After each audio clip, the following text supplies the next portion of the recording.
Hi hello lovely people, எல்லாருக்கும் ஒரு மிகப்பெரிய வணக்கம். இன்றைக்கி நம்ம இந்த வீடியோவில் எதை பற்றி பேச போகிறோம் அப்படின்னு சொன்னால், படத்தை ரிவ்யூ பண்ணியிருக்கிறோம், பாடல்களை ரிவ்யூ பண்ணியிருக்கிறோம், படத்துக்கு ரிவ்யூ பண்ண ரிவ்யூவை கூட நம்ம ரிவ்யூ பண்ணியிருக்கிறோம். ஃபஸ்ட் டைமாக நான் ஒரு ஆட் ரிவ்யூ பண்ண போகிறேன். எஸ், கர்மா இஸ் பூமராங் அப்படின்னு சொல்லுவாங்க இல்லையா. பட் நான் இந்த தீவிரமாக நம்ம அஜித் விஜய் இந்த ஒரு ஃபேன் ஃபைட்ஸ் அது நடந்துகிட்ருக்கிறப்பெல்லாம் அதுவும் குறிப்பாக கத்தி படத்துடைய ரிலீஸ் டைம்லலாம், ஏண்டா இவரே பாம்பு போகிறான் அப்புறம் அவரே போய் கண்டுபிடிப்பாரான் அப்படின்ற மாதிரி கோலா அதோடைய ஆட்லேயும் நடிப்பாராம், அப்புறமா கோலா கம்பெனிக்கு எதிராக போராட்டம் பண்ணுற மாதிரி நடிப்பாராம் அப்படின்னு சொல்லிட்டு பயங்கரமாக நாங்கள் ட்ரோல்ஸ் பண்ணியிருக்கிறோம். அதையெல்லாம் நினச்சி பார்க்குறப்ப கொஞ்சம் ஓவராக தான் பண்ணிட்டோமோ. ஆக்சுவலாக என்னென்னா, இந்த மாதிரி ஒரு சூழ்நிலை, இந்த மாதிரி ஒரு விஷயம்லாம் நம்மளுக்கெல்லாம் நடக்கவே நடக்காதுப்பா, அப்படி நடக்கிற மாதிரி விடவும் மாட்டாருப்பா அப்படின்ற அந்த ஒரு மமதையில் இருந்தோம்னு நினைக்கிறேன். மமதையில் இருந்தோம், ஒத்துக்கணும். பட் என்ன அப்படின்னு சொன்னால், அந்த மமதையிலே இருக்கீங்க, இருங்கடா நான் உங்களுக்கெல்லாம் ஒன்று வைக்கிறேன் அப்படின்ற மாதிரி கேம்பா ஆடு இப்போது ரிலீஸ் ஆகிருக்கு. மோஸ்ட் ப்ராபப்ளி டிவிலையுமே வர ஆரம்பிச்சிடும். அந்த கேம்பா ஆடை யார் டைரக்ட் பண்ணியிருக்கிறான்னு பார்த்தீங்கன்னா, நம்ம சிறுத்தை சிவா அவர்கள். இசை நம்ம அனிருத் ப்ரோ அவர் பண்ணியிருக்கிறாரு.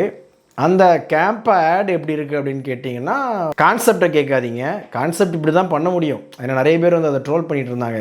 என்னையா அது கேம்பாக குடித்த உடனே ரேஸில் ஜெயிக்கிறாப்பிலையா அப்படிலாம் நிறைய பேர் கேட்டிருந்தாங்க. பட் மேக்கிங் வைஸ் எனக்கு விஷுவலாக நல்லா இருந்தது.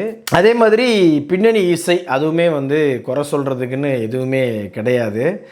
சிம்பிளாக ஒரே ஒரு சின்ன விஷயந்தான். லாஜிக்காக ஒருத்தர் ட்விட்டரில் கேட்டிருந்தார், அது எப்பட்றா கார் பஸ்ட் ஆகிடுச்சு, அதுக்கப்புறமா ஒரு கேம்பாக குடித்ததுக்கப்புறமா போய் ரேஸை வின் பண்ணுறாரு அப்படின்ற மாதிரிலாம் கொடுத்துருந்தாங்க. பட் லாஜிக்கெல்லாம் பார்க்கக்கூடாதுங்க, கேம்பா அவ்வளோதான், அதை ப்ரொமோட் பண்ணுறதுக்கு எப்படி பண்ணணும் அப்படின்ற மாதிரி ஒரு விஷயம். அப்புறமா அஜித் சார் ஒர்க் அவுட்ஸ் பண்ணுற மாதிரி ஒரு 2-3 ஃப்ரேம்ஸ்லாம் வச்சுருந்தாங்க. நார்மலாகவே அவர் இந்த ரேஸுக்காண்டி தன்னுடைய உடம்பை எந்த அளவுக்கு கட்டுக்கோப்பாக கொண்டு வந்தார் அப்படின்றது எல்லாருக்குமே தெரியும். ஸோ அதையுமே வழக்கம் போல தான் சிவா சார் அஜித் சாரை வச்சு படம் எடுத்தாலும் அவரோட ரியல் லைஃப்லேருந்து சில விஷயங்களை தூக்கி உள்ளே வச்சுருவாப்புல. அதே மாதிரி தான் இந்த ரேஸுக்காக நம்ம அஜித் சார் எப்படிலாம் மெனக்கெட்டு கொஞ்சம் உடல் நிறைய நல்லா குறைச்சாரோ அது எல்லாத்தையுமே கொஞ்சம் உள்ளே வச்சுருந்தாங்க. ஆனால் எனக்கு என்னென்னா, விஜய் சாரை அந்த டைமில் கொக்கோ கோலா விளம்பரத்தில் நடித்து அதுக்கப்புறமா கத்தி படத்தில் நடித்த அந்த டைமில் அவ்வளோ விமர்சனம் பண்ண நிறையா அஜித் சார் ஃபேன்ஸ் இப்போது இந்த ஆடை பயங்கரமாக ஷேர் பண்ணிகிட்ருக்குறாங்க. Right, okay. இப்போ எப்படி பார்த்தாலும் அந்த நிறுவனம் டிவிக்கு பயங்கரமான நிறையா பேமெண்ட்லாம் கொடுத்து அதில் அவங்க ப்ரொமோட் பண்ணுவாங்க, மார்க்கெட்டிங்க்கு யூஸ் பண்ணுவாங்க, ஓகே. ஆனால் நீங்கள் எதுக்கு 10 பைசா பிரயோஜனம் இல்லாமல் அதை ஷேர் பண்ணிகிட்ருக்கிறீங்க, இப்படி ஃபயர் வேறு விட்டுட்ருக்காங்க நிறைய பேர். ஆச்சரியமாக இருந்தது.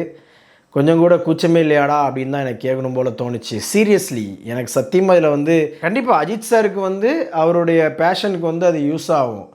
பட் அதை தாண்டி நிறைய பேர் ஷேர் பண்ண ஒரு முக்கியமான விஷயம் என்ன அப்படின்னு சொன்னால், அதில் நிறைய டிஸ்க்ளைமர் போட்டிருந்தாங்க அந்த ஆடில். அதுவும் ரொம்ப பொடிசாக போட்டிருந்தாங்க. அவ்வளோதான்டா போட முடியும், ரைட், ஓகே.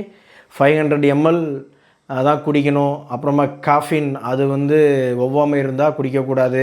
அப்புறமா கர்ப்பிணி பெண்கள், குழந்தைகள் இவங்கெல்லாம் அதை குடிக்காதீங்க அப்படின்லாம் போட்டிருந்தாங்க. பார்த்தீங்களா, என்ன தான் ஆட் நடித்தாலும் அதுலேயுமே எங்கள் அஜித் சாருடைய பொறுப்புணர்ச்சியை பாருங்கள் அப்படின்னு சொல்லி கொஞ்சம் கூட கூச்சமே இல்லாமல் நிறைய பேர் ஃபயர் விட்டுருந்தாங்க. விஷம் ஒரு துளி பட்டா என்ன, ஒரு பாட்டில் குடித்தா என்ன, விஷம் தானே, கரெக்டாக. என்ன தான் நம்ம அஜித் சாருக்கு ஃபேனாக இருந்தால் கூட அப்படியே எல்லாத்துக்குலாம் முட்டு கொடுக்கணும், அப்படியே பயங்கரமாக தூக்கி பிடிக்கணும்னு அவசியம்லாம் கிடையாது. உங்களுக்கு அதில் எதிர்கருத்து இருந்துச்சு அப்படின்னு சொன்னால் அதை ஓப்பனாக சொல்லலாம், அது தப்பே கிடையாது அப்படின்றது என்னுடைய பாயிண்ட். ஸோ என்னை பொறுத்த வரைக்கும் ஆட்லேயும் ஏகப்பட்ட ஃப்ளாஸ் இருக்குது. அஜித் சார் இந்த குளிர்பானத்தில் நடித்ததுமே ஒரு ஃப்ளா அப்படின்றது தான் என்னுடைய பாயிண்ட் ஆஃப் வியூ. பட் வேறு வழி இல்லை, அவருடைய பேஷனை அவர் பார்த்துக்கணும் அப்படின்னு சொன்னால் பைசா தேவை, அதுக்கு அவர் ப்ரொமோட் பண்ணி தான் ஆகணும் அப்படின்றது நிதர்சனமான உண்மை. நம்ம வேறு ஒன்றும் சொல்கிறது கிடையாது. பட் எனக்கு ஒரு காமன் மேனாக, நான் அஜித் சார் ஃபேன் அப்படின்றத தாண்டி காமன் மேனாக யோசித்து பார்க்குறப்ப இது தேவையில்லாத ஆணி அப்படின்றது என்னுடைய பாயிண்ட்டு. நான் இது வரைக்கும் இதை பற்றி ஓப்பனாக பார்க்கலை, பட் ஃபஸ்ட் டைமாக இதை பற்றி பேசியிருக்கிறேன். ஸோ எனக்கு என்னென்னா, அவரை குறை சொல்கிறதுக்கு பதிலாக இதுக்கும் பயங்கரமாக முட்டு கொடுக்குற ஃபேன்ஸை தான் நம்ம சொல்லி ஆகணும். கொஞ்சம் கூட கூச்சமே இல்லாமல் பார்த்தீங்களா இதில் கூட அவருடைய பொறுப்புணர்ச்சி டேய் எதில் வந்து க்ளோரிஃபை பண்ணுறதுன்னு ஒரு விவஸ்தை இல்லையாடா அப்படின்ற மாதிரி தான் எனக்கு தோணுச்சு. என்னதான் நம்ம வந்து ஃபேன்ஸாக இருந்தாலும் கொஞ்சமாவது யோசிக்கிற திறனோடு இருங்க அப்படின்றது என்னுடைய பாயிண்ட்டு. நீங்கள் வந்து இப்போ உண்மையிலேயே கேம்பஸ் சைட்லேருந்து உங்களுக்கு வந்து ஒரு ஆளுக்கு ஒரு 10,000 கொடுத்து ஐயா இந்த கேம்ப் ஆடை ப்ரொமோட் பண்ணி கொடுங்க அப்படின்னு சொன்னால் தாராளமாக நீங்கள் ஒரு நாளைக்கு 10 தடவை கூட உங்கள் டைம்லைனில் வந்து ஷேர் பண்ணுங்கள். நான் எதுவுமே சொல்லலை.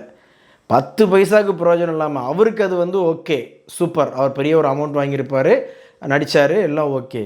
உங்களுக்கு என்னடா பிரச்சனை? அந்த ஆட் அஜித் சார் நடிச்சிருக்கார் அப்படின்னா அதை வந்து நீங்கள் எதைனாலுமே ப்ரொமோட் பண்ணுவீங்களா அப்படின்றது என்னுடைய பாயிண்ட்டு. மேபி நிறைய பேருக்கு இது வந்து என்ன இவன் அப்படின்ற மாதிரி நீங்கள் யோசிக்கலாம், ஒனிடான் கூட நீங்கள் கலாய்க்கலாம். பட் ரியாலிட்டி கண்டிப்பாக ரொம்ப கசப்பானது தலைவா. அதைத்தான் நான் வந்து சொல்லணும்னு ஆசைப்பட்டேன். ஸோ இவன் பேசுகிறதுல ஏதோ உண்மை இருக்குப்பா அப்படின்னு நினைக்கிறவங்க தாராளமாக உங்களுடைய சப்போர்ட்டை தெரிவிக்கலாம். மற்றவங்க வழக்கம் போல் கமெண்ட் பாக்ஸ் ஓப்பன்லேயே தான் இருக்குது, என்ன வேணால் கழுவி ஊற்றிட்டு போங்க. வீடியோ பிடிச்சிருந்துச்சுன்னா லைக் பண்ணுங்கள், ஷேர் பண்ணுங்கள். சேனல்ஸோட வீடியோஸை ஒன்று பார்க்கணும் அப்படின்னா உடனே நம்ம சேனலை சப்ஸ்கிரைப் பண்ணுங்கள். ரசிகர்கள் எந்த விதத்துலையும் என்னால் மேனிப்புலேட் ஆகக்கூடாதுன்னு சொல்லி ஒட்டு மொத்தமாக இப்படி ஒரு ஆடை நடித்து எல்லாரையும் மேனிப்புலேட் பண்ண வச்சிட்டிங்களே தலைவா, வேறு லெவல்.